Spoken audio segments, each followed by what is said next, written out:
त्याचे पुन्हा एकदा मी धन्यवाद करतो सर्व पैलवान आणि वस्ताद मंडळींच्या वतीने। सुंदर आणि देखणं कुस्ती मैदान या ठिकाणी आपण पैलवानांसाठी आयोजित केलं, त्याबद्दल मी तुमचं मनापासून धन्यवाद करतोय। खूप सुंदर उपक्रम। आणि ते लहान पोरांना बाजूला घ्यावा का, कुस्ती अंगावर राहिली तर अवघड होईल। अरे बारक्यानो मध्ये पडू नका आता।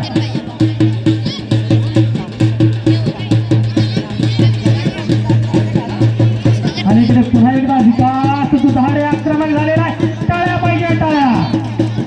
थोडी तोड आणि जोडी जोड अशी कुस्ती सुरू आहे। एक वाघ तर दुसरा सिंह आहे। वाघ सिंहाची भिडत सुरू आहे।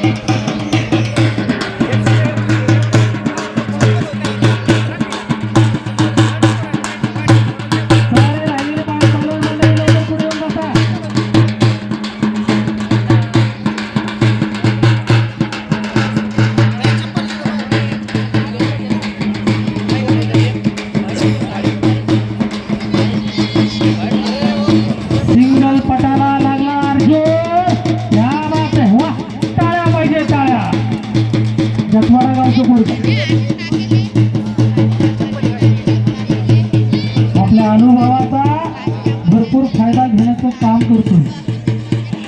सगळा अनुभव आहे त्याच्या पाठीशी। नव्या दमाचा जुनेद शहर पैशीचा पोरगा आहे।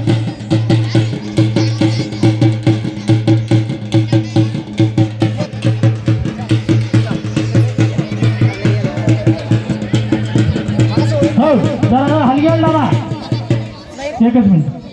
हे बघा, अत्यंत छोटं गाव आहे, ग्रुप ग्रामपंचायत असणारं गाव आहे। आणि इतकं छोटं गाव असल्यानंतर सुद्धा 3 वाजता कुस्ती मैदान सुरू झालं आणि अजून सुद्धा अविरतपणे चालू आहे। गावकऱ्यांचं हे पहिलंच कुस्ती मैदान आहे। मी मगाशी आणि आल्यापासून सांगतोय, गावकऱ्यांसाठी सुद्धा सांगतोय की सगळी माणसं एकत्र येऊन या ठिकाणी मैदान हे घेत आहेत। जरा गावकऱ्यांसाठी एका जोरदार टाळ्या पाहिजे, कुस्ती आयोजकांसाठी। आपल्याला नम्र विनंती आहे की आपण देखील सहकार्य करा, सर्व पैलवान आणि वस्ताद मंडळी। कुस्ती मैदान आता अंतिम टप्प्यात आलेलं आहे। त्यांनाही वाटतंय की आपल्या मैदानामधून कुस्ती न करता एकही पैलवान परत जाणार नाही, परंतु जर आपण असे दबा धरून बसले आणि शेवटला येऊन जर उभे राहिले तर त्यांनी काय करायचं? कारण इतक्या कमी लोकसंख्येमध्ये एवढं मोठं कुस्ती मैदान घेणं म्हणजे काही साधी गंमत नाहीये। अत्यंत कष्ट घ्यावे लागतात, पैसे जमा करावे लागतात,